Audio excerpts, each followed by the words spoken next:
নমস্কার, দেখছেন রিপাবলিক বাংলা। আপনাদের সঙ্গে আমি অনির্বাণ, আমার সঙ্গে আমি ময়ূক রয়েছি, আমি রয়েছি স্বর্ণালী এবং আমার সঙ্গে রয়েছেন শুভ্রাংশু। আর আমাদের সবার সঙ্গে রয়েছেন দিলীপ ঘোষ, রাজ্য বিজেপির প্রাক্তন সভাপতি, দলের বর্তমান সাংসদ এবং এবারের জন্য বর্ধমান দুর্গাপুর কেন্দ্র থেকে প্রতিদ্বন্দ্বিতা করেছেন দিলীপবাবু। আর দিলীপবাবু মানে দিলীপ ঘোষ মানে সবসময় মনে হয় একটা বিতর্ক যেন পিছন পিছন আসছে, ঠিক পিছন পিছন। দিলীপবাবু, এই নির্বাচনে বিতর্ক আপনার পিছু ছাড়বে না? আমার বিতর্ক আমার জন্য করার দরকার নেই, মিডিয়ার জন্য করতে হয় আমাকে। তাহলে আপনাদের চলবে কি করে? সেই জন্যই আমি এইসব একটুখানি বিতর্ক তৈরি করি, যাতে এটা নিয়ে আপনারা চালাতে পারেন, আপনাদের সময়টা কাটে। নাহলে আমার বিতর্ক কী দরকার আছে? আমি তো লড়াই করি আর জিতি। কিন্তু মিডিয়ার তৈরি মানে এই সময় কাটানোর ফাঁকে দিলীপ ঘোষও তো সবসময় ভেসে থাকেন জনমনে, সোশ্যাল মিডিয়া, সর্বত্র। সেটাও মিডিয়ার বাধ্যবাধকতা। দিলীপ ঘোষ না হলে বিজনেস চলবে না। সেই জন্য আমার পক্ষে হোক না হোক, আমি বলি না বলি আমার নামে চালিয়ে দেয়, দিয়ে আমাকে এটা নিয়ে একটা শোই তৈরি হয়ে গেল, অথচ সে ম্যাটারের মধ্যে আমি নেই। এরকমও হয়েছে। কিন্তু আঁখো দেখি একটা ব্যাপার হিন্দিতে বলে, যাহা চোখে দেখিতেছি তাহা বিশ্বাস করিতেছি। আজ হলো কি দিলীপ ঘোষের? মানে দিলীপ ঘোষ কি সব রাস্তা খোলা রাখছেন নাকি? সবুজ পাঞ্জাবি, গেরুয়া রঙের উত্তরীয়, ব্যাপারটা কি দিলীপ দা? নাকি বিজেপি করলে কি সবুজ পাঞ্জাবি পরতে নেই? না, পড়তে তো হয়, কিন্তু অনেকে আবার গেরুয়া পড়লে রেগে যান। অনেক দলেতে কি আছে, ওই জামাটা না পরলে টিআরপি থাকে না, পার্টিতে থাকা যাবে না। তাকে মানাক না মানাক সে পরেই আসবে ওটা। এখন তো আমাদের গেরুয়া পার্টিতে দেখলে অনেকের রাগ হচ্ছে। এরকম ট্রেন্ড চালু হয়েছে, গেরুয়া পাঞ্জাবি সবাই পরছে। কে আপনি বলেছে তাতে- গেরুয়া পাঞ্জাবি? মোদিজি তো গেরুয়া পাঞ্জাবি পরেন না, পুজো করতে গেলে পড়েন। তো এটা একটা ট্রেন্ড, রাজনীতিতে কেউ না কেউ একটা কিছু ব্র্যান্ড বানিয়ে দেয়। দিলীপ ঘোষ এসব এটা ভেঙে দেওয়া ইনফ্যাক্ট ঠিক গেরুয়াও নয়, এটা একটা হলুদ রয়েছে, তলায় আবার লালও রয়েছে, মানে সব রঙের একটা একেবারে দেখছেন মিশেল। না হ্যাঁ, প্রিন্টটা কিরম। এটা খুশ মেজাজে আছে আজকে দিলীপ ঘোষ, ব্যাপার কি? দিলীপ ঘোষের চুল মেজাজ, সাদা, এটা সবুজ। হ্যাঁ, দিলীপ ঘোষের মেজাজ খারাপ তুমি কবে দেখেছো? হ্যাঁ, অনেকের মেজাজ খারাপ করে দিই আমি, তখনই সমস্যা হয়। আমি খোঁজ মেজাজে থাকি, সে পার্টির সংগঠনে থাকি, নির্বাচনে থাকি, আন্দোলনে থাকি, মিডিয়াতে থাকি, আমি আমার মতোই থাকি। এখন কার কেমন লাগে এই নিয়ে এটাই বিতর্কের বিষয় হয়। দিলীপ ঘোষের মতো আছে, দিলীপ ঘোষের মতো থাকবে। দিলীপ ঘোষ কি শুধু দলের বাইরের লোকেরই মেজাজ বিগড়ন, নাকি দলের ভিতরের লোকেদের সবার আমাকে দেখে অনেকেই মেজাজ বিগড়ে যায়, কিছু করার থাকে না। আর কারণ আমি তো কোনো জায়গায় অ্যাডজাস্ট করি না কারোর সঙ্গে। এ রাজ্যে দু একজনের নাম বলুন যাদের মেজাজ আপনাকে দেখলে বিগড়ে যায়। সে আপনারা জানেন, আমি অ্যাডজাস্ট করেন না কারোর সাথে, বড় কথা বলছেন। রাজনীতিবিদ হয়ে স্বর্ণালী বলছেন অ্যাডজাস্ট করবো না, যেখানে রাজনীতি মানে কম্প্রোমাইজ, রাজনীতি মানে অনেক সম্ভাবনার। যার দরকার আছে আমার সঙ্গে অ্যাডজাস্ট করবে। বাহ। দিলীপ ঘোষ কারোর সঙ্গে অ্যাডজাস্ট করে না। দিলীপ দা কি জঙ্গলমহলের কথা? স্বর্ণালী টানে টানে চল না তো কাটে দেবো। না, এটাও ঠিক, জঙ্গলমহলের লোক সোজাসুজি বোঝে, সোজাসুজি করে। ওই টানে চালাকি টানে করে চলতে না। হবে। একদম, এটাও হতে পারে, আমার রক্তে সেটা আছে। আমি আমার পার্টি, আমার সংগঠন, আমার আইডিওলজি, আমার ডিসিপ্লিন, এটা বুঝি, এর সঙ্গে কখনো সমঝোতা করি না। তা ওই সাম্রাজ্য ছেড়ে, পূর্ব মেদিনীপুর ছেড়ে, পুরো জঙ্গলমহল আপনার হাতে, কোথায় দুর্গাপুর দামোদরের তীরে দৌড়াতে এলো কীর্তি আজাদের সঙ্গে? যে সুবর্ণরেখার ধারে জিততে পারে সে দামোদর ধারেও জিততে পারে। কিন্তু দামোদরে তো চোরা স্রোত নয়, পুরো বড় মান। সুবর্ণরেখা তো রাজনীতিটা এরকম, যারা ধরুন এখানে গলি ক্রিকেট খেলে বা ক্লাব ক্রিকেট খেলে, তাদের পক্ষে যদি ন্যাশনাল ক্রিকেটে দেন খুব অসুবিধা হয়। তো আপনাকে ন্যাশনাল ক্রিকেটের মানসিকতা নিয়ে ক্রিকেট খেলতে হবে, সেরকম আপনি যে টিমে খেলুন কোনো অসুবিধা হবে না। দিলীপ ঘোষকে হঠাৎ করে ইন্টারন্যাশনাল ক্রিকেট খেলার পর আবার রঞ্জি খেলার মতো করে দৌড়াতে হচ্ছে না? না, অনেক সময় কি আছে, নিজের শক্তির পরীক্ষা দেওয়ার জন্য নিচের থেকে হয়ে আসতে হয়, এবং নিজের ব্যক্তিগত জীবনে অনেক সময় সংকট এসে গেলে পেছনে গিয়ে আবার ওখান থেকে শুরু করতে হয়, যে কোথা থেকে বেরিয়েছিলাম, কোথায় যাচ্ছিলাম, রাস্তাটা ভুলে যায়নি তো। আপনি কি সংকটে পড়েছিলেন? অনেক জায়গায় আমার কোনো সংকট নেই, আমাকে নিয়ে অনেক সংকট হয়। স্বর্ণালী, আমি একটা কথা স্বর্ণালী কাছ থেকে জিজ্ঞাসা করবো, জানতে চাইবো। স্বর্ণালী আপনার কভার করতে গেছিল, পুরো প্রচারটা সারা দিন ছিল আপনার সঙ্গে। স্বর্ণালী দুবার বলছিল যে অসম্ভব জনপ্রিয়তা দিলীপ ঘোষের সম্পর্কে, সোশ্যাল মিডিয়া দেখলে একরকম মনে হয়, দিলীপ ঘোষকে সামনাসামনি দেখলে একরকম মনে হয়। আপনার সঙ্গে নাকি সব থেকে বেশি মহিলাদের সেলফি তোলার জনপ্রিয়তা। একটু আগে আমরা দেখাচ্ছিলাম বিজেপি সব থেকে বেশি মহিলা ভোট পাচ্ছে। স্বর্ণালী, একদমই তাই। না, ওখানে তো ঠিকই যে বর্ধমানে যারা মহিলারা, তারা বেশিরভাগ ভোট আমাকেই দিয়েছেন। ওই লক্ষ্মী ভাণ্ডার ফান্ডার সব ভুলে গেছিল। তার অন্য কারণও আছে, ওখানে যে সন্ত্রাস ইত্যাদি ছিল, মহিলারা বহু বছর ভোট দেননি, তারা আমাকে কেঁদে কেঁদে বলেছিলেন আপনি বেরিয়ে ভোট দিতে যাবেন, দিলীপ ঘোষ আছে। আর সেটা দেখেছি আমি। কিন্তু মহিলাদের মধ্যে একটু সেলফি তোলার ট্রেন্ডটা বেশি আছে। আচ্ছা, মানে পুরুষদের থেকে আগে সব ভুলে গিয়ে আগে ফটো তুলবেন, সে যেই হোক, সে সেলিব্রিটি হোক, অন্য কেউ হোক, কিছু হোক। নিশ্চয়ই সোনালির সঙ্গেও তোলে কেউ সেলফি, তা আমার সঙ্গে অনেকে তোলেন, ভালো লাগে। আমার তো আর কাউকে দেওয়ার নেই, আমার নিন, পয়সা চাইবেন না, সেলফি নিয়ে নিন। এটা আমি বলি দিলীপদা, সবাইকে। যেহেতু স্বর্ণালীয় একদম ক্যাম্পেনের কথাতে আসছিল, আমি একটা অন্য প্রসঙ্গে একদম কাটা ছেঁড়ার জায়গাটা এবার আমরা চারজন যারা সিনিয়র এডিটর রয়েছি, আমরা কাল বিকেল 5টা থেকে রাত 12টা অবধি টানা কাটা ছেঁড়া নম্বর নিয়ে করছিলাম। আপনি সেই ব্যক্তি, আপনি প্রশান্ত কিশোর নন, আপনি এবারের যে স্ট্র্যাটেজিস্ট যারা আপনার দলের তাদের মধ্যে থেকেও একজন নন হন তো, কিন্তু আপনি সেই ব্যক্তি যে 18টা এমপি এনশিওর করেছিলেন বাংলাকে। এবারের যে ম্যাচ স্ট্র্যাটেজি, আপনি হেড কোচ নন, আপনি জয়সার মতন সিলেক্টর নন, এবারের টিমটা সেই টিমটা উইনিং টিম যদি হয়, কি কি ভালো জিনিস হয়েছে এবং কি কি খারাপ জিনিস, এটা সচিন তেন্ডুলকর কি মহেন্দ্র সিং ধোনিকে নিয়ে এই অ্যানালিসিসটা করতে পারবে এখানে? দেখুন, রেজাল্ট না হওয়া পর্যন্ত এই নিয়ে বেশি চর্চা করার কোনো মানে হয় না। আপনি কি বেশি বলছেন না কম বলছেন? না, আমি তো বেশিই বলবো, কারণ কি 22-25-এর বেশি বলছেন? হ্যাঁ, বিজেপি 22-25-এর বেশি বাংলায় আপনারা পাবে। যা দেখেছেন তার চেয়ে তো বেশি পাবোই। পাবেন। কালকে একটি চ্যানেলে আমাকে যারা সবচেয়ে কম দেখিয়েছিল, সবাইকে আমি অনলাইনে জুমেতে ইন্টারভিউ দিচ্ছিলাম, তারা বললেন তো এই তো একটা মাইনাস হয়ে গেছে। মানে 4 তারিখ অবধি আপনি মাইনাস প্লাস করতে থাকুন, 4 তারিখের পরে আমরা প্লাস করব। সবাইকে জেতান, সবাই জিতুন 4 তারিখ অবধি, তারপরে বিজেপি জিতবে। গতবারের আপনাদের চ্যানেল ছিল না তখন, আপনারা হয়তো ছিলেন সাংবাদিকতাতে, ঠিক একইভাবে ভোট হয়ে গেছে। ভোটের ঠিক আগের দিন, গণনার আগের দিন, আমি তখন প্রেসিডেন্ট ছিলাম, আমার চেম্বারে সমস্ত যারা বিট করেন বিজেপির সব চ্যানেলের এবং প্রিন্ট সাংবাদিকরা ছিলেন, আড্ডা মারছি, কেন কাজ নেই বিকালবেলা। তো সেখানে কথা হচ্ছিল, আপনারা জানেন গতবারে বিজেপিকে কেউ পাতে দেয়নি, 6টা 7টা 12টা। এবারে যে চ্যানেল সবচেয়ে বেশি দেখিয়েছে, গতবারেও তারা 16টা দেখিয়েছিল। তারপরে আমি বলেছিলাম তাদের সাংবাদিককে, মানে তোমরা ভয় পাচ্ছ কেন, এখনও সত্যটা মানতে পারছো না? তিনি সিনিয়র সাংবাদিক, তিনি আমাকে বলেছিলেন, দিলীপদা এটা কি বাস্তব? আমি যে তোমরা যা দেখিয়েছো তার চেয়ে একটা সিট হলে বেশি পাবো, আর 1% হলেও ভোট বেশি পাবো। ওনারা 39 দেখিয়েছিলেন ভোট, 40-এর বেশি পেয়েছি, আর 16 সিট দেখেছিলেন 18 পেয়েছি। আমি আপনাদেরকে এখানে বলে যাচ্ছি, এবারও যে যা দেখিয়েছে বেশিরভাগই তার চেয়ে আমরা বেশি পাবো, কারণ ট্রেন্ড ওই দিকেই আছে। আর এমন এমন সিটে এমন রেজাল্ট হবে, সেটা একটা চমকে যাওয়ার মতো হবে। কোন কোন সিটে? যেটা আমরা জিতিনি এমন সিট আছে। কি একটু বলুন না, আপনি হচ্ছেন সেফোলজিস্ট আমাদের, ধরে না, আমি দিলীপ ঘোষ দা সেফোলজিস্ট। আমি কখনো সেফোলজিস্ট নই, আমি আমার পলিসিও তৈরি করতাম। আমাকে মিটিংয়ে ডাকা হতে পারে বাটিতে, এটা নিয়ে পলিসি, পলিসি আপনারা করুন, এক্সিকিউশন আমি করি। এই বাবা। আমি প্রেসিডেন্ট থাকতো, জিজ্ঞেস করুন, আমার সুব্রত দা ছিলেন, আরও সব আমার যারা টিম ছিল, তারা ঘন্টার মিটিং করতো ঘরের মধ্যে। আমি বাইরে আছি, খালি ইয়েস নো করার জন্য ফোন করতাম আমাকে, যে এই ঠিক হয়েছে কি না, কোনো এডিশন অল্টারেশন আমি বলতাম, আর মাটি দাঁড়িয়ে বলে দিতাম কোথায় কি হবে। না, একটা খালি এই ভোটে সুকান্ত মজুমদার মেদিনীপুর কি সুরেন্দ্র হবে? করলেন? আপনার ছেড়ে আসা মেদিনীপুর কি হবে? পুরো জিতবে। জিতবে? আমি বলছি যতগুলো জেতা জিতবে? সিট সবকটাই আমরা জিতবো। খড়গপুরে সেই বিপুল ভোটটা দেবে? কম বেশি হতে পারে মার্জিন। যে লোকগুলো দিলীপ দা করে লাফাতে লাফাতে যেত, সেই লোকগুলো কি করেছে? বলেছেন, এটা অস্বীকার করা যায় না। কারণ আপনাকে বলি, আমরা 3 জন যখন বিধানসভায় জিতলাম, আমাকে আমার তৎকালীন সভাপতি ফোন করেছিলেন ভোটের কদিন আগে, ক্যা দিলীপ দা কিতনা হোগা।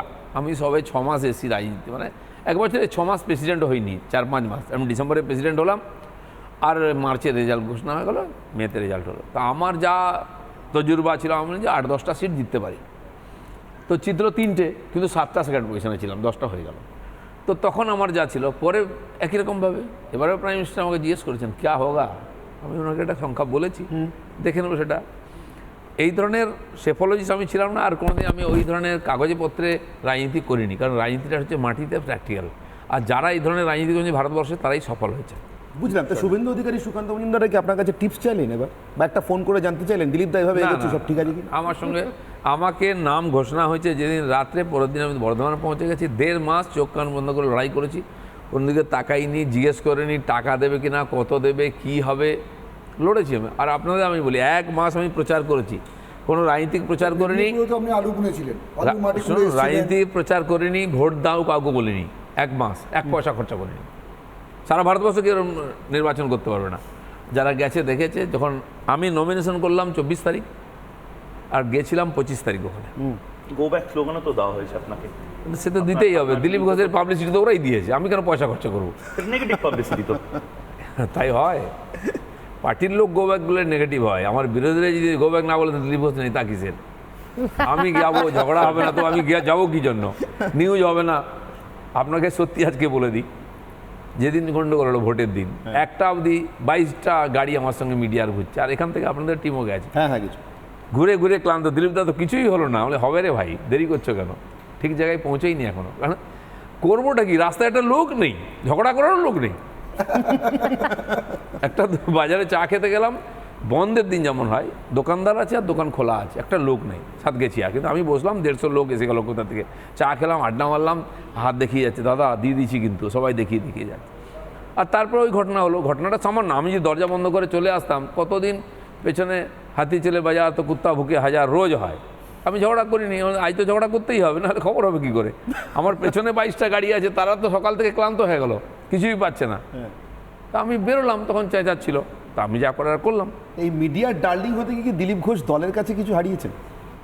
না না, দলও কিছু হারায়নি, আমিও কিছু হারাইনি, সবই পেয়েছে। মিডিয়া যদি আপনাকে নিউজ না করে, আপনি রাজনীতি করবেন কি করে? মিডিয়া আর পলিটিক্স তো দুটো গায়ে গায়ে চলে, আর এখন পলিটিশিয়ানরা মিডিয়াকে ভয় করে অনেকে, আর মানুষ পলিটিশিয়ানকে ভয় করে। আমি এ দুটোর উল্টো। আমি আপনাকে চ্যালেঞ্জ করতে পারি, আমার পার্টির লোক বা আমার সাধারণ মানুষ যেমন সেলফি নেয় আমার সঙ্গে, অন্য পার্টির লোকেরাও সেরকমই সেলফি নেয়। যারা কোনো পার্টি করে না, সাধারণ মানুষ, তারাও সেলফি নেয়। কেন? কারণ আমাকে লোকেরা অ্যাকসেপ্ট করে। আমার আদর্শের ব্যাপারে কোনো পাক্কা নেই, আমাকে কেউ অফার করে না তুমি পার্টি ছাড়ো, জানে কোনো লাভ নেই, কিন্তু আমাকে ভয় করে না যে অন্য পার্টি আমাকে কীভাবে নেবে। যে কোনো পার্টির কর্মী লোকেরা এসে আমার সঙ্গে দেখা করে, কথা বলে, আমি লোকের বাড়িতেও চলে যাই। কলকাতার শিক্ষিত আর এটা লোকে ভদ্রলোক যারা বিশ্বাস উঁচু করে। উঁচু ফ্ল্যাট বাড়িতে থাকেন, যারা পার্কস্ট্রিটের রেস্তোরাঁতে যান, যারা কবিতা উৎসবে যান, তারা তো দিলীপ ঘোষকে একটু খাটো চোখে দেখে না, তাদের সঙ্গে তো সাধারণ গরুর মানুষ। দুধে এই কাপের মধ্যে যদি গরুর দুধ থাকে, তার মধ্যে আপনি সোনা খোঁজেন। হ্যাঁ, আমি তো সোনাই খুঁজবো। ওই কাপে, তাদের কাপে কি থাকে আপনি জানেন? আমি জানি। আর আমার কাপে তো অবশ্যই দুধ থাকবে, এতে কোনো সন্দেহ নেই। কবিতা পড়েন? আমি যাদের কথা বলছেন তাদের আমি বারবার প্রশ্ন করেছি, আপনার চ্যানেলে আজ বুদ্ধিজীবী বলে কাউকে ডেকেছেন গত 1 বছরে? বলুন তো। বুদ্ধিজীবীটা কি? আমি স্বর্ণালী যাই না বুদ্ধিজীবী ব্যাপারটা। আপনি একদিন লাইনে আছেন, জানেন না বুদ্ধিজীবী? চ্যানেলে তো আলো করে বসে থাকতেন আপনার বুদ্ধিজীবী। definition কি? আজ কোনো চ্যানেলে বুদ্ধিজীবী নামে কেউ আসে কি? না। কেন আসে না? দিলীপ ঘোষের জন্য। আমি চ্যানেলে দাঁড়িয়ে বলছি, দিলীপ ঘোষ বুদ্ধিজীবী তখন আমরা উড়িয়ে দিয়েছে। বুদ্ধিজীবী মানে চোর, বুদ্ধিজীবী মানে মিথ্যাবাদী, বুদ্ধিজীবী মানে ধান্দাবাজ। এটা আমি প্রমাণ করেছি। বাংলায় কোনো বুদ্ধিজীবী নেই আজকে। এরকমভাবে কথা বলেন কি করে? অনেকের তো মাথা গরম হয়ে যায়। আপনি কি জানি বাবু গরম বলেন হয়। নাকি? দিলীপ ঘোষ কথা বলে মাথা গরম হবে না, হয় নাকি? পেটও খারাপ হয়ে যাবে। কারণ কি, এই কথাগুলো, এই যে ইউটিউবে তৈরি করা হয়েছিল মানুষকে বোকা বানাবার জন্য, দিলীপ ঘোষ তার বিরুদ্ধে বলেছে, দিলীপ ঘোষ তার জন্য লোক স্বীকার করেছে। আর এটা আমি বলবো। আর এই যে মিথ্যা সমস্ত তকমা নিয়ে ঘুরে বেড়াতে কিছু লোক করে খেত, সে ধান্দা বন্ধ করে দিয়েছি আমি আজকে। কীরকম? বললাম যে বুদ্ধিজীবী কথাটাই উঠে গেছে বাংলা থেকে। ঝাঁকে ঝাঁকে বুদ্ধিজীবী রাস্তায় ঘুরতো, আজ একটা খুঁজে দেখেন আপনি পাবেন না।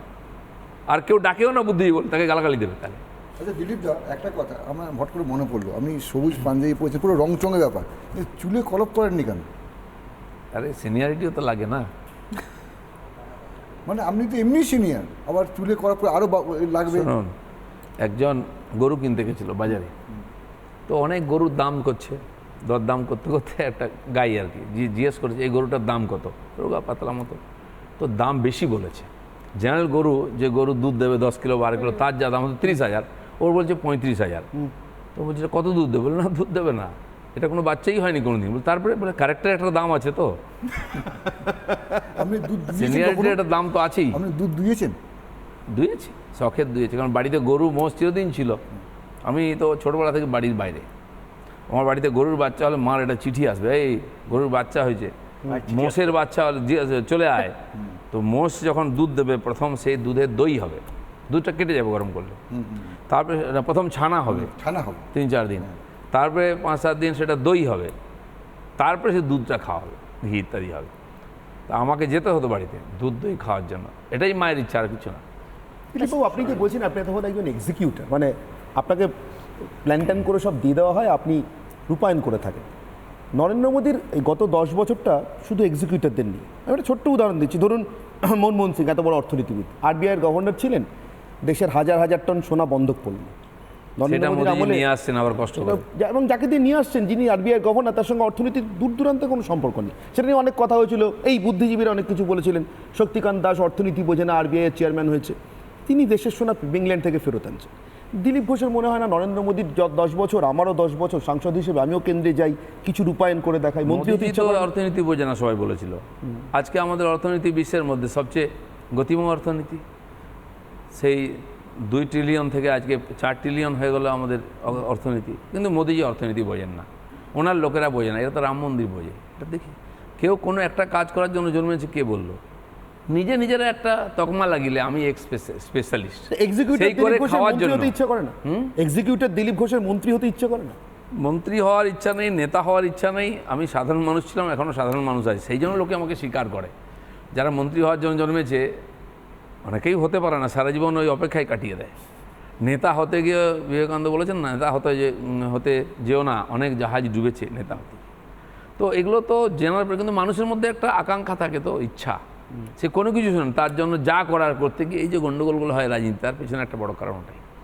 সেজন্য আপনার ইচ্ছা না থাকলেও আপনাকে অনেক কিছু করতে হবে। এবারে তো আমার বর্ধমানে যাওয়ার ইচ্ছা ছিল না, আমি জানি এখানে সাংসদ আছি, আমি 2 মাস আগে আমার সব কাজ কমপ্লিট করে দিয়েছিলাম। আর এই জন্য যে আমাকেও অন্য জায়গায় প্রচার যেতে হবে, তো আমি 1-1.5 বছর যে কাজটা করেছি আমাকে 1.5 মাসে করতে হয়েছে বর্ধমানে গিয়ে, কিন্তু আমি করেছি।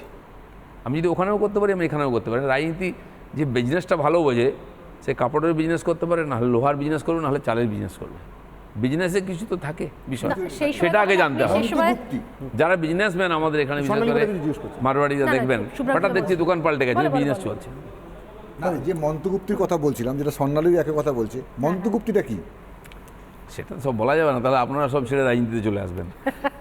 সব জিনিসের একটা কোর জিনিস থাকে, লেখাপড়া বলুন, শিক্ষা দেওয়া, শিক্ষা নেওয়া, বিজনেস করা, খেলাধুলো করার মধ্যে মূল একটা জিল থাকে, জিনিস থাকে, সেটাকে আপনাকে জানতে হবে। আর এটা বোঝারই চেষ্টা করতে হবে প্রথম আপনাকে, যে রাজনীতি মানে কি। আমি তো কোনো রাজনীতি করিনি, আমার বয়সও একটা পার হয়ে গেছে রাজনীতি। আমি 52-তে এসে অনেক পরে। প্রেসিডেন্ট হলাম, তখন রাজনীতি শিখতে হয়েছে আমার। আর কার কাছে শিখবো? আমার পার্টিতে কে ছিল সফল রাজনীতিবিদ যার কাছ থেকে শিখবো?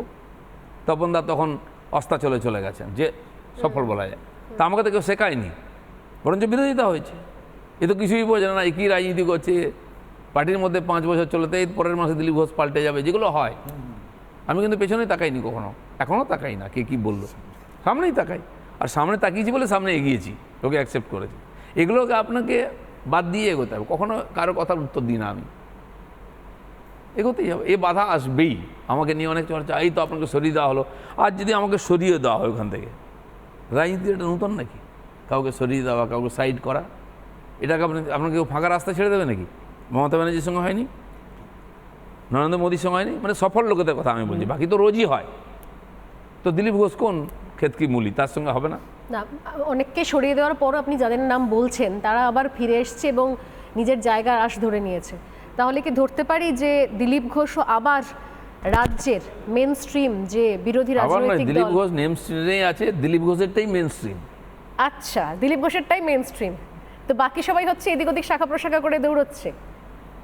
সেটা তো প্রমাণ হবে ভবিষ্যতে কে কোথায় আছে। আমি কি বলেছি যে ঝড় হলে না মন্দিরে অনেক খড়কুটে ঢুকে যায়, এমনকি ঠাকুরের মাথায়ও বসে যায়, কিন্তু পরের দিন সকালবেলা মায়েরা কী করেন, ঝাড়ু টাড়ু দিয়ে সেগুলো নর্দমায় ফেলে দেন। কোন জায়গাটা তার সেটা বুঝতে হবে।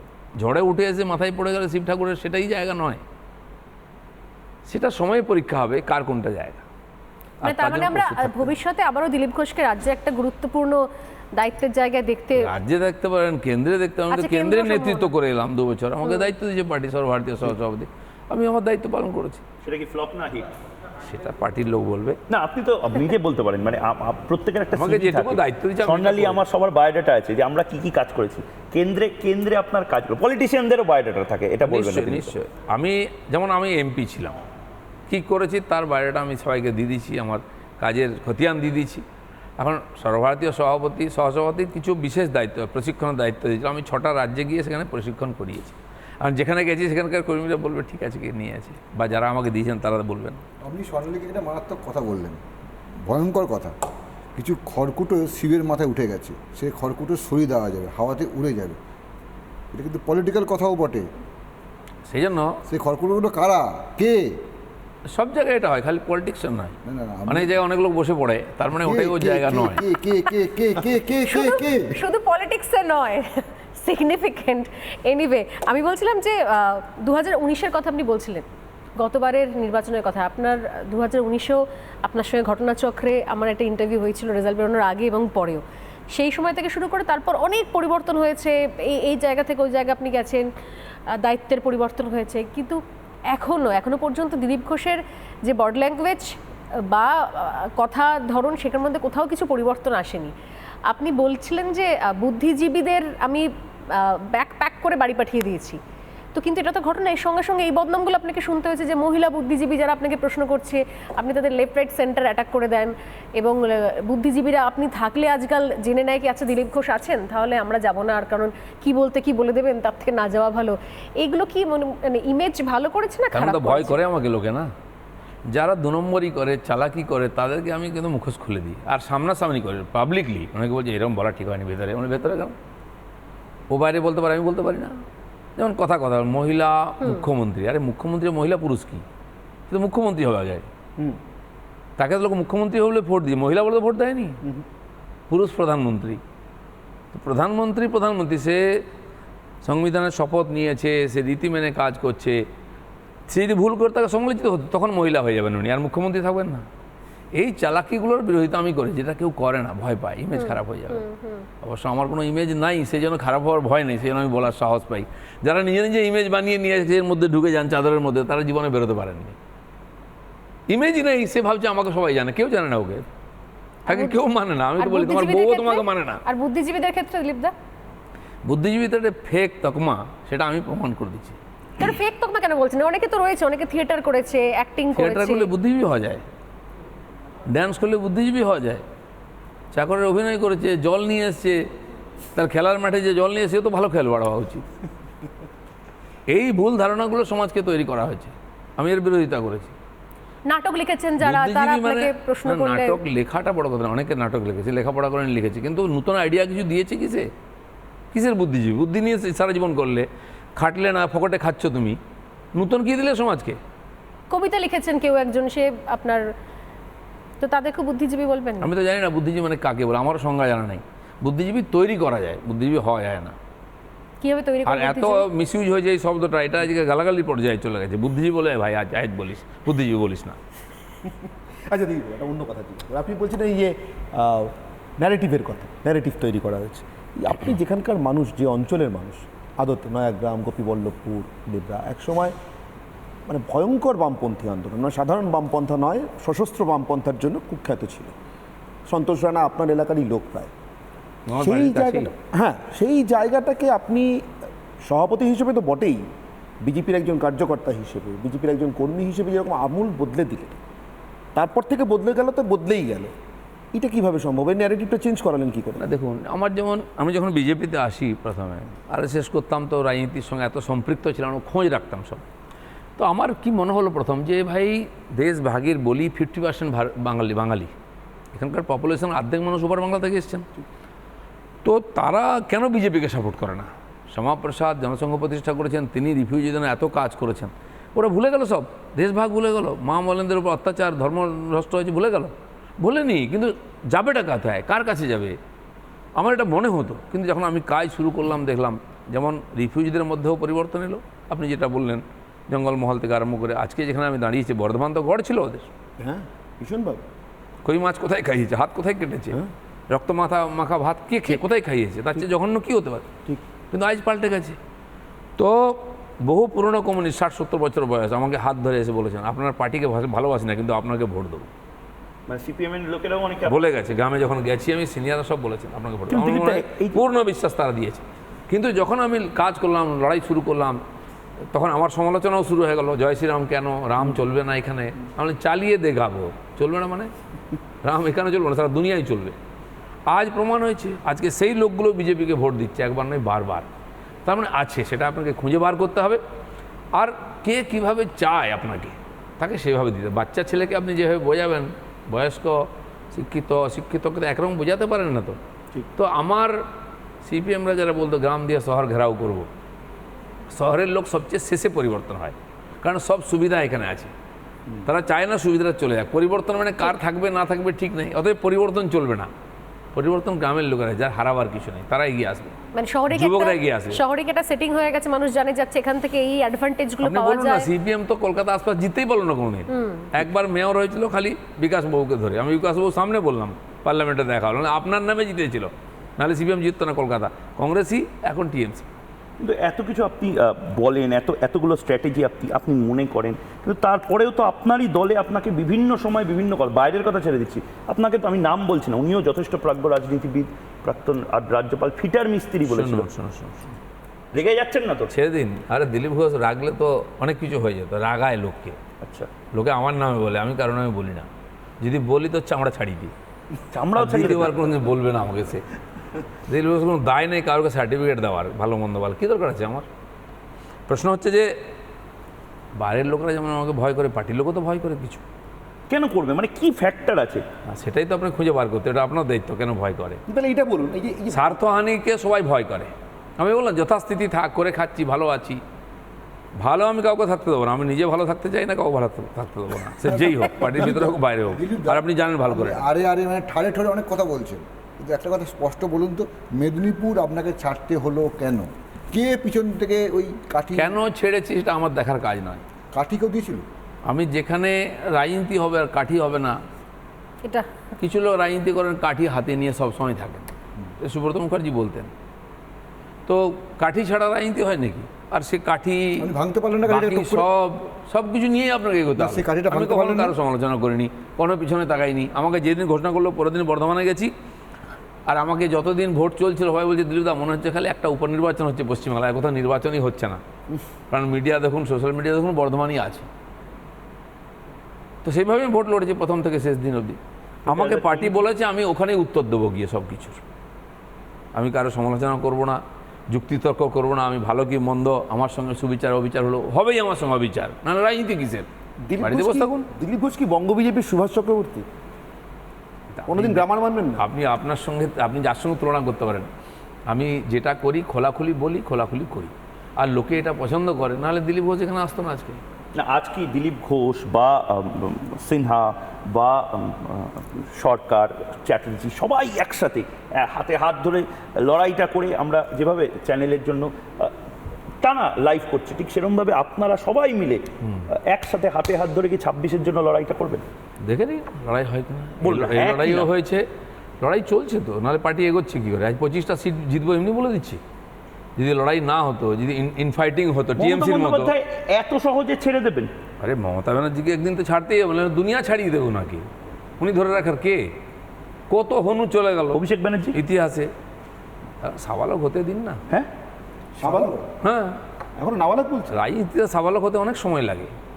কিন্তু রাহুল গান্ধীর নাকি অনেক সময় লেগেছে, আপনি হলোই না তো সেরকম এখনো সাবালক। রাহুল গান্ধী সাবালক হয়েছে?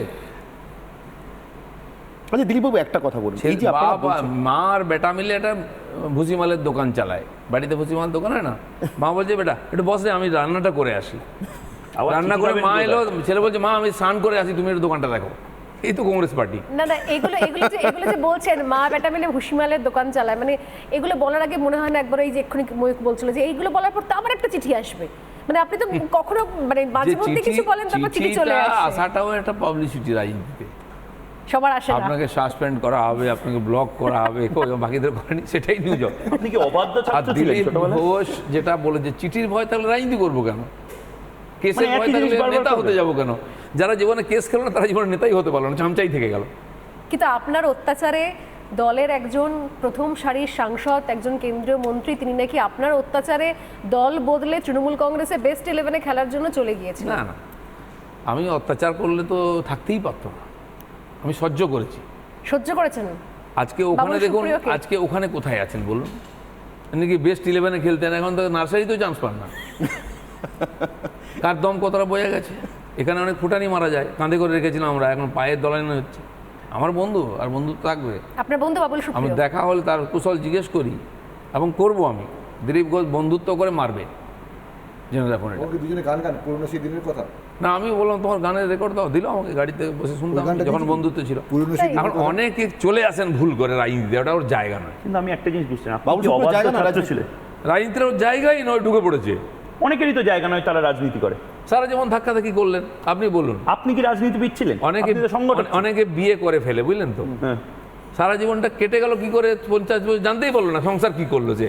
কিন্তু শেষ কেটে কেটে গেলো, বিয়ে হয়ে গেল, সংসার করলো, কি সংসার করলো সে নিজেই জানে না। আছে কিনা বলুন, এরকম লোক পাড়ায় তা আপনি যে হ্যাঁ, বিয়ে সেটা করেন থাকতে সেটা পারে। কি এরকম দেখে শিখে? গুতোগুতি করতে করতে সারা সংসার চলে গেল। আপনি যে বিয়ে করেন সেটা কি দেখে শিখে না ঠেকে শিখে? আমি এগুলো দেখি আর মজা নেই। আপনি কি অবাধ্য ছাত্র ছিলেন, তাই জন্য এই কাজগুলো তো সাধারণত অবাধ্য ছাত্র, অবাধ্য আমি কোনোদিন দুষ্টু নেই। ছেলেদেরকে মনিটর বানিয়ে দেওয়া কিন্তু হয়। আমি ছোটবেলা থেকে আমার বন্ধু বান্ধব থেকে আরম্ভ করে আমি মায়ের কাছে বেশি দিন থাকিনি। ছোটবেলায় মা ছাড়া হয়েছে, বাড়িতে থাকিনি, আচ্ছা, মা বাড়ি থেকেছি, বড় হয়েছে। আমার বন্ধু বান্ধব জিজ্ঞেস করবেন, পরিবারে কে আমার কে আছে? এটা মাস্টার, অনেকে জানেনও না। আমার শিক্ষক, আমার যারা ভালো সবাইকে জ্বালিয়েছি আমি, আর এখনো জ্বালাচ্ছি, মানে শেষ দিন পর্যন্ত জ্বালাবো। অ্যাকচুয়ালি হার জ্বালানি দিলীপ ঘোষ, এটা কি বলা যায়? আপনি আমার সঙ্গে লোকে ভয়ে বন্ধুত্ব করে, নাহলে যারা কি না কি করবে। অনেক এমপি আছেন টিএমসি যারা পার্লামেন্টে নিয়ে এসে আমাদের বন্ধুত্ব করেছেন, সিনিয়র, আমি তার সম্মান করি, কিন্তু এখানে কোনোদিন কথা বলিনি তার সঙ্গে, কারণ দেখা হতো। আর এখন খুব বন্ধুত্ব। একজন এমপি তো স্পিকারের বিরুদ্ধে, স্পিকারের কাছে আমার কমপ্লেন করেছিল। কেন? কেন কমপ্লেন করেছিল? কারণটা কি? ওই পেছনে লেগেছি, মানে কি বলে লবি দিয়ে হেঁটে যাচ্ছে, হ্যাঁ। আমার বন্ধু খুব বন্ধুত্ব, স্ত্রীকে নিয়ে এসে পরিচয় করাচ্ছে, তা আমি চলে যাচ্ছেন, আমি 4-5 জন আমরা বসে দাঁড়িয়েছিলাম, এই ট্যাঁক মার একটু, মুর্দাবাদ মুর্দাবাদ নাম নিয়ে পড়েছি, কিচ্ছু বলেনি, চলে গিয়ে সোজা দেখা হলে বলছে তুমি বেটা বলে দিলে এতে। এটা তো খুব অন্যায়, মানে কেউ একজন এসেছেন এমপি তার স্ত্রীকে নিয়ে, তিনি দেখাচ্ছেন সবার সঙ্গে আলাপ করছেন, আপনি হঠাৎ করে এমনি আলাদা করে তার স্ত্রীর সঙ্গে পেছনে খুব ভালো মুর্দাবাদ ব্যবহার বলে। হয়েছে, কথা হয়েছে, ছবি তুলেছে, কিন্তু ওনাকে খেপাবার জন্য আমি করেছি, বলে এখানে তো পাইনি, ওখানে পেয়েছে, চলো। এই যে আমরা কথা বলতে দিতাম না, যে আমাদের যাকে টিকিট দিল না, ও আমাকে দেখা হলো তুমি আমার দাদা, কিন্তু ওকে কথা বলতে দেবো না পার্লামেন্টে, চিৎকার করে। আরও কজন কি আছে, একদম কথা বলতে দিন আমরা, তুমি ওখানে যাবে আর আমি ওখানে ছেড়ে দেবো, এটা দিল্লি, তোমাদের কথা বলতে দেবো না। আচ্ছা, এবার যেরকম কেন্দ্র পরিবর্তন হয়ে গেল, কেউ তারপর দিলীপ ঘোষ, আপনি বলছেন আপনি কনফিডেন্ট, এবং ন্যাচারালি আমাদের সমীক্ষা তো তাই আসছে, কিন্তু এরপর যদি এমন হয় কি আচ্ছা দল ডিসিশন নিল কি ঠিক আছে দিলীপ ঘোষকে এই নির্বাচনে আমরা লড়ানোর জায়গাতেই রাখছি না, সব কিছুর জন্য দিলীপ ঘোষ প্রস্তুত, সবসময় প্রস্তুত বেশি থাকছি। দায়িত্ব হলেও আবার কম দায়িত্ব হলেও। থাকলো ঝোলা চললো ভোলা, এ তো আমি নরেন্দ্র কিছু মোদীর নিয়ে কথা আসি শুনতে যায়নি, লাগছে। কিছু নিয়ে আসিনি, কিছু নিয়ে যাবো না, আর কোনো বোঝা নিয়ে আমি বাঁচতেও চাইনি, বোঝা নিয়ে মরতেও চাই না। সেই জন্য কি বিয়ে করেননি? বিয়ে করার সুযোগ পেলাম না, আর কি করা যাবে, সবাই বিয়ে না, করতে পারে না। রাজনীতি তো থেকে যে কি কি কাজ নিয়ে আমি প্রত্যাশা? এসেছি সমাজের জন্য, এটাকে ওই হিসাবে আমি দেখি। আগে যে কাজ করতাম সেই কাজের মধ্যে আমার বেসিক লাইফস্টাইল, খাওয়া পড়া, জীবনযাত্রা কোনো পরিবর্তন করি না আমি। 40 বছর আগে ঘর বাড়ি ছেড়েছিলাম, তখন যা ছিলাম এখনও তাই আছে। যে কোনো জায়গায় যেতে পারি, থাকতে পারি, খেতে পারি, যে কোনো লোকের সঙ্গে বন্ধুত্ব করতে পারি, কিন্তু এত যে কোনো সুন্দর লোকের বাড়িতে পাঞ্জাবির গিয়ে আমি জোর করে খেতে পারি। আমার এমএলএ ছিল সিপিএম, এখন কি রান্নাবান্না ওর বাড়ি চলে গেছি, এখনো ওর রান্নাবান্না ফুটবল করতে পারেন? বাড়িতে খাওয়া দাওয়া করলেন, বেরিয়ে এবার মাথা খারাপ হয়ে গেছে আপনাদের বন্ধুদের, আপনি সিপিএম এর এমএলএর বাড়িতে এসছেন কেন, চিন্তা হচ্ছে মিডিয়া কেন এসছি। আমরা ভাই আমার বন্ধু, আমি আসবো না সিপিএম করে ওর বাড়িতে এটা তো খাবো না? নিচু তলায় কেন বলেন না এটা? রাজায় রাজায় যুদ্ধ হবে, আর তলায় কি? পাঞ্জাবে আমার প্রত্যেকটি তারপর কর্মী আপনারা জানে যাবেন। দিলীপ ঘোষকে, কিছু গাধা থাকে সব পার্টিতে, তারা বুঝতেই পারে না কেন। তো বলুন এটা আমার চ্যানেলে যে এইবারের বলছি তো। নির্বাচনটাই হবে না এরকম। চ্যানেলেই বলছি, আগেও বলেছি, আর গল্প করবে ওরাই যে দিলীপ ঘোষ আমার বাড়িতে এসেছিল, সাধারণ মানুষও বলবে, পার্টির লোক বলবে। আমি তো বলেছি সেদিন, আমি কবি সাহিত্যিক খেলোয়াড়ের বাড়ি যেতে পারি, একজন রাজনীতিবিদের বাড়ি যেতে পারি না? সে অন্য পার্টি করে বলে কেন?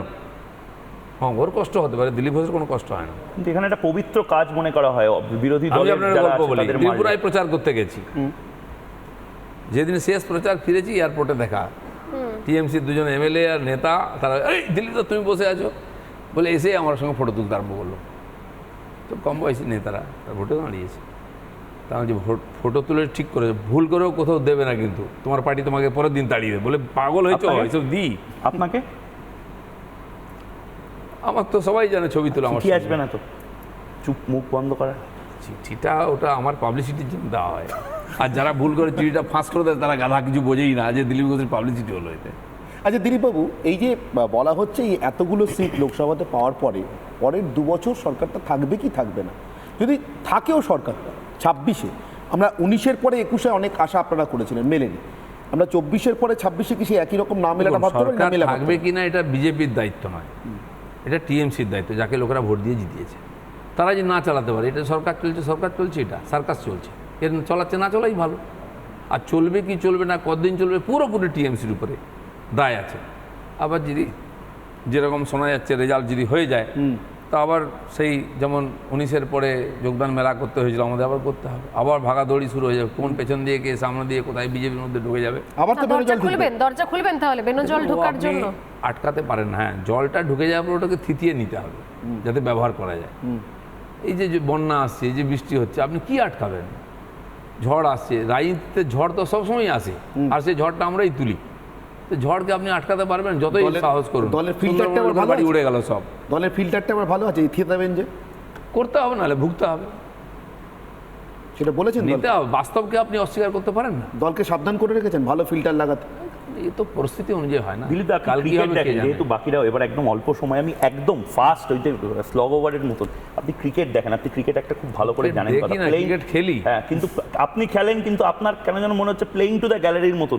দূর থেকে আপনি দেখে বলেন ও শুভ্রাংশু ভালো খেলতেই পারলো না, আমি হলে দারুণ করতাম, স্বর্ণালী তো বলটা ভালো দিতেই পারলো না। কোথাও গিয়ে মনে হচ্ছে আপনি তো নিজেই কাজগুলো ইমপ্লিমেন্ট করলে, নিজে থেকে বললে আরো ভালো হতো হয়তো। না, যখন আপনার হাতে যে কাজ আছে সেটা আপনার করা উচিত, যেটা নাই লোকে ওটা নিয়ে ভাবে, সেজন্য কষ্টটা क्या বাড়ে। गम है जिसको छुपा रहे हो, আমি ক্যাপ্টেন নেই ভাই, আমি क्या गम है जिसको छुपा रहे हो। दिलीप घोष का कोई गम नहीं है, क्या बात है। दिलीप घोष का दम है, ये सारा दुनिया जानता है। বেশ, আমাদের শেষের দিকে আছে স্বর্ণালী। জঙ্গলমহলের দম। বেশ, একদম একদম শেষের দিকে আমরা রয়েছি, একদম শেষের 30 সেকেন্ডসের প্রশ্ন স্বর্ণালী। না, আমার জাস্ট লাস্ট একটাই প্রশ্ন যে কিছুক্ষণ আগে দিলীপদা বললেন যে রাজনীতি এমন নয় কি রাজনীতি দুম করে চলে আসা, রাজনীতি যতদিন পারছি করছি। একটাই মানুষের প্রশ্ন যে দম নিয়ে দিলীপ ঘোষ এরকম একটার পর একটা ইনিংস চালিয়ে যাচ্ছেন, সেই দিলীপ ঘোষ সেই এরকম ইনিংস নেই, সেরকম দম নিয়ে বাংলার বঙ্গ বিজেপির জন্য সেই সমস্ত কর্মী সমর্থকেরা যারা এবার হয়তো রেজাল্ট বেরোনোর পর আবার কিছু কিছু জায়গাতে সেই পোস্ট পোল ভায়োলেন্স তৈরি হবে, আবার কিছু জায়গাতে মানুষজন তারা বাড়ি ছেড়ে পালাবেন, তাদের জন্য সেই দম এবং ক্ষমতা এবং সব কিছু নিয়ে দিলীপ ঘোষ এবং একসঙ্গে গোটা বঙ্গ বিজেপি ব্রিগেড তাদেরকে একটা প্রোটেকশন দিক, তাদের সেইভাবে পাশে থাকুক, এইটুকু, এই বার্তাটা আপনি কিভাবে দেবেন? না, প্রোটেকশন কে কাকে দেয়? ইন্দিরা গান্ধীকে প্রোটেকশন দিতে পেরেছেন? রাজীব গান্ধীকে দিতে পেরেছেন? যারা দেওয়া যায় ভীতু লোক তারা এইসব কথা বলে। আমি বলতাম বিজেপি করুন, দাদা মেরেছে, মানে তুই মারবি, নাহলে পার্টি ছেড়ে দেবি। মেরেছে বলে কাঁদতে কাঁদতে দিলীপ ঘোষকে সামনে আনলে তোর বিজেপি করার অধিকার নেই। তাই বিজেপি আর দূর বেড়েছে, যেদিন কাঁদতে আসবে আর তাই দেখা দেখি কান্নাকাটি করবে। আমি বলেছি তো 100-এর বেশি ডেড বডিতে আমি মালা পরিয়েছি, চোখের জল আমারও পড়ে। সেই জন্য ভাঙা বাড়ির একটাই ছেলে মারা গেল, কিন্তু আমি তো কাঁদিনি কোথাও, আমার চোখ দিয়ে আগুন বেরিয়েছে। আর আমি সেইখানে কখনো এই মারা গেছে চলো আমি যাইনি, আমার যেদিন জনসভা করে উত্তর দিতে পারবে সেদিন দিলীপ ঘোষ যাবে, এবং গিয়েছি, বলে এসেছি, তাই লোকে ভোট দিয়েছে আজকে। নাহলে কেন বিজেপিকে ভোট দিল? সিপিএম, কংগ্রেস, টিএমসির লোক কেন বিজেপি দিল? রাতারাতি জাম করে 40% ভোট হয়ে যায়, কেন হলো? লোক দেখে যেটা পারবে, আর এখন লোকের বিশ্বাস আছে, হ্যাঁ এটা হতে পারে। আপনারা যেটা বলছেন ব্যক্তির উপরে, নেতৃত্বের উপরে, ব্যক্তি কিছুটা নির্ভর করে। মানুষ ব্যক্তির সঙ্গে জুড়ে ধীরে ধীরে পার্টির সঙ্গে যুক্ত হয়ে যায়, আদর্শের সঙ্গে। কিন্তু কোনো ইস্যুতে কোনো ব্যক্তিকে দেখে তার ভালো লাগে চলে আসে, তারপরে তাকে আমরা যুক্ত করে নিই পরিবারের সঙ্গে। সেটা হয়েছে, সবাই হয় না, সেজন্য হয়তো কিছু ভোট এলো, পরের ইলেকশন কিছু চলে গেল, এটাও রাজনীতির একটা অঙ্গ, এটা চলতেই থাকে। এবারেও কিছু হবে, কোথাও বেশি বাড়বে, কোথাও কমে যাবে। বঙ্গ বিজেপির সেরা ব্যক্তি ম্যাগনেটকে দিলীপ ঘোষ। আমি কখনো সেরকম মনে করি না, আর আমার সে মানে বিশ্বাসও নেই, অহংকারও নেই। আমাকে যে কাজটা দেওয়া হয়েছিল আমি এটা করেছি নিষ্ঠার সঙ্গে, এটা বলতে পারি, আর রেজাল্ট পার্টি পেয়েছে। বেশ, সময় একদম শেষ। অনেক ধন্যবাদ দিলীপদা। আজকে একদম মানে কোথাও শেষ মুহূর্তের কাউন্টডাউন শুরু হয়ে গিয়েছে, আর মাত্র কয়েক ঘন্টা, তারপর রেজাল্ট স্পষ্ট হয়ে যাবে। সমীক্ষা তো রইলই আমাদের সমীক্ষার জন্য, কিন্তু আপাতত এই কনভারসেশন, এই দিলীপ ঘোষের সঙ্গে এই সেশনটা আমরা এখানেই শেষ করছি। অনেক ধন্যবাদ দিলীপদা, ভালো থাকবেন, সুস্থ থাকবেন, নমস্কার। সবাইকে ধন্যবাদ। 4 তারিখের অপেক্ষায় থাকতে বলছি, ভালো খবর শুনবেন। Good news. বেশ, থ্যাংক ইউ।